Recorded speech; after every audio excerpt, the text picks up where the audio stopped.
Hello, in this video I'm going to show you how to add ChatGPT extension to Google Chrome. So we need to go to More Tools, Extensions. Now we need to click on the main menu in the upper left corner.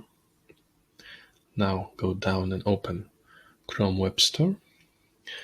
And now in the search bar we type ChatGPT. And we choose the first one, the green one, the first one from the list. Well, we can just get yourself familiar with everything ChatGPT is good at, but you probably already know since you're looking for it. So let's just click Add to Chrome.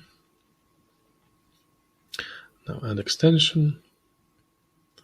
And now it's being downloaded and installed, and it's added to the extension list.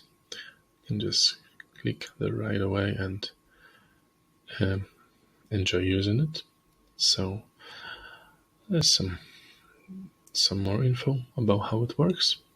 So let's check if it works and just send a message. Let's check how old was Leonardo da Vinci, for example. Send it to ChatGPT, and it is answering her question. He was 67 years old. So that's it. Make sure to like and subscribe. Bye.